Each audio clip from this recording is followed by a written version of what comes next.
At Prime, podcast for curious mind.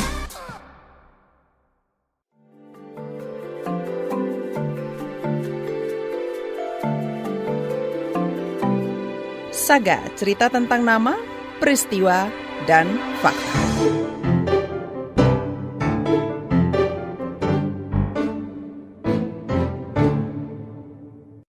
Pengesahan pasal Living Law KUHP baru menyisakan tanya bagi kelompok yang berpotensi terdampak, yakni masyarakat adat.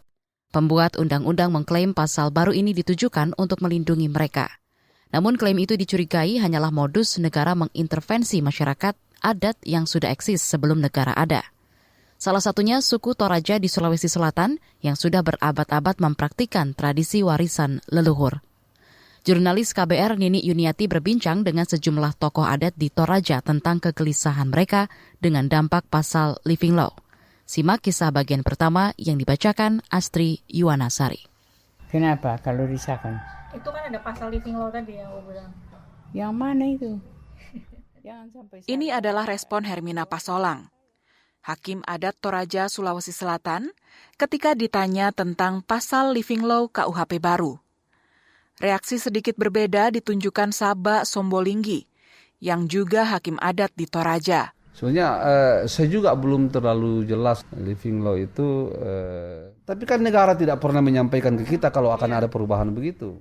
Baik Hermina maupun Saba belum punya gambaran gamblang tentang apa dan bagaimana Living Law itu.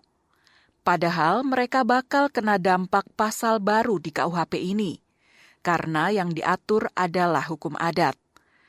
Kondisi itu mencerminkan minimnya pelibatan masyarakat adat dalam penyusunan Living Law. Pakar hukum adat UGM Yance Arizona. Nggak ada penelitian empirisnya khusus untuk hukum adat ini. Jadi dia diakomodasi berdasarkan imajinasi pembentuk undang-undangnya aja. Jadi tanpa dasar empiris gitu ya, melihat bagaimana praktik peradilan adat. Hukum adat yang selama ini tidak tertulis tetapi berlaku turun-temurun bakal diintegrasikan dalam hukum negara lewat peraturan daerah. Hal ini menambah kebingungan karena masyarakat adat Toraja misalnya terdiri dari 32 wilayah adat. Hukum adat wilayah mana yang akan diakomodasi? Pikir Hakim Adat Saba Sombolinggi. Masing-masing wilayah Lembang itu mempunyai hakim adat. Mampu enggak peraturan daerah ini mengakomodir semua cara-cara, atau mampukah peraturan daerah ini beradaptasi dengan keadaan? Kalau sudah tertulis sampai ada perubahan. Nah, kalau hukum adat... Dosen hukum UGM Yance Arizona menyebut, hukum adat bisa kehilangan karakter dinamisnya bila diperdakan. Hukum adat itu kan dia punya spirit ya. Gimana memformalkan bahasa-bahasa hukum adat yang belum tentu juga padanannya dalam bahasa Indonesia itu sesuai. Menuliskan hukum adat itu bisa jadi dia juga membunuhnya juga. Hakim adat Saba khawatir bakal ada tradisi yang hilang hanya karena tidak termuat dalam perda. Penerapan aturan adat di satu kabupaten itu beragam, ratusan.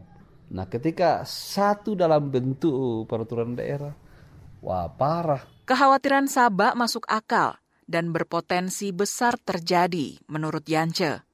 Sebab penyusunan perda hukum adat syarat proses politik. Pengalaman dalam advokasi perda-perda masyarakat adat sekarang inilah, prosesnya politik banget tuh. Mana yang bagi anggota DPR itu akan mengganggu kepentingan mereka gitu ya. Tidak melulu hanya kepentingan ekonomi ya, tapi juga kepentingan politik, dengan elektoral mereka juga gitu ya. Apalagi misalkan untuk masyarakat adat yang nggak punya representasi politik sama sekali di DPR.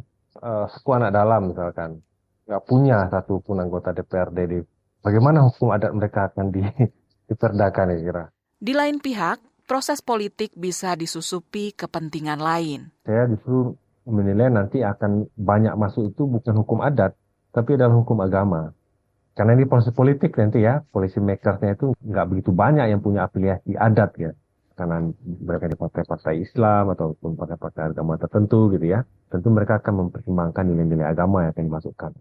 Perda hukum adat juga akan menggeser peran hakim adat dan digantikan aparat hukum negara. Padahal polisi, jaksa, dan hakim negara tidak memahami hukum adat. kesakralan hukum adat pun bisa terkikis. Ketika ada pelanggaran hukum adat, pelaku disanksi untuk menyediakan kambing, misalkan gitu ya. Kambing itu sebagai salah satu produk ritual, disembelih untuk menyucikan daerah kampung.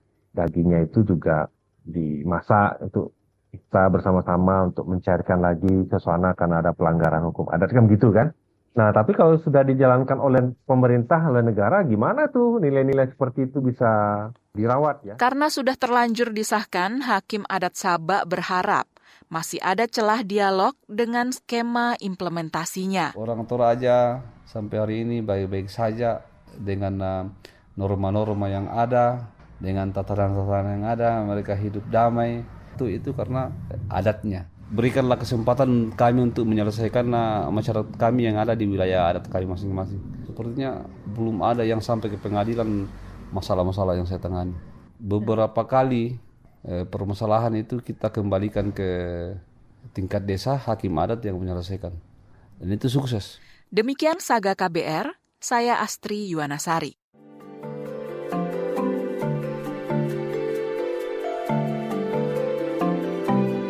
Saga, cerita tentang nama, peristiwa, dan fakta.